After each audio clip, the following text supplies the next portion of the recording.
અમદાવાદ કોર્પોરેશનના વિપક્ષ નેતા સામે પોલીસમાં ફરિયાદ નોંધાવવામાં આવી હતી। ગુરુવારે સ્ટેન્ડિંગ કમિટી રૂમમાં પોસ્ટર ચોંટાડવા મામલે ફરિયાદ નોંધાવવામાં આવી હતી। કારંજ પોલીસે 7 કોર્પોરેટર અને 15 લોકોના ટોળા સામે ફરિયાદ નોંધવામાં આવી હતી, જેના વિરુદ્ધમાં કોર્પોરેશનના વિપક્ષ નેતા અને 7 કોર્પોરેટર કારંજ પોલીસ સ્ટેશનમાં જવાબ લખાવવા માટે પહોંચ્યા હતા। કોર્પોરેશનમાં બજેટ કામગીરી ના થઈ હોવાથી આ સ્ટીકર લગાડવામાં આવ્યા હતા। વિપક્ષ નેતા સમર્થનમાં મોટી સંખ્યામાં લોકો પણ પોલીસ સ્ટેશન પહોંચ્યા અને પોલીસે તમામ લોકોના નિવેદનો નોંધ્યા હતા।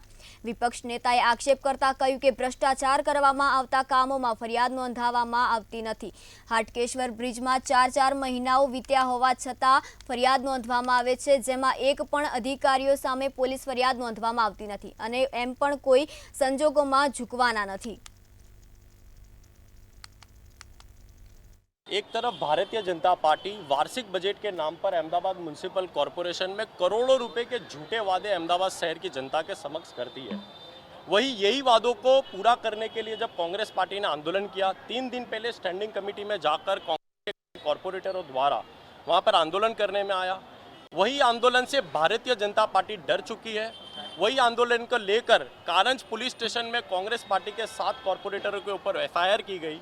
आज इसी मुद्दे को लेकर कांग्रेस पार्टी विरोध प्रदर्शन करते हुए कारंज पुलिस स्टेशन में जिन कॉरपोरेटरों के ऊपर एफआईआर हुई है उनको लेकर यहाँ पर हाजिर हुई है।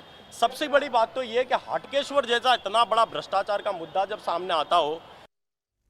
અમદાવાદ શહેરમાં હજુ કોરોના ગયો નથી, ત્યારે કોરોનાથી વધુ એક મહિલાનું મોત થયું છે। 75 વર્ષની મહિલાએ કોરોના થયો હતો, જે બાદ તેને સારવાર હેઠળ હોસ્પિટલમાં લાવવામાં આવી હતી। ત્યારે સારવાર દરમિયાન મહિલાનું મોત નીપજ્યું હતું, જ્યારે શહેરમાં હજુ પણ કોરોનાના 42 કેસો એક્ટિવ છે।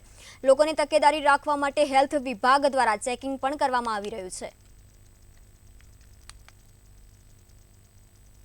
અમદાવાદ મ્યુનિસિપલ કોર્પોરેશનમાં હાલમાં કોરોના કેસીસ બાબતે ડેઇલી અંદાજિત 4 થી 5 જેટલા કેસીસ રિપોર્ટ થતા હોય છે। ગઈકાલના રોજ 5 કેસીસ રિપોર્ટ થયેલા છે અને આમ એક્ટિવ કેસીસની સંખ્યામાં 42 જેટલા દર્દીઓ હાલમાં એક્ટિવ કેસીસ અંતર્ગત નોંધાયેલા છે।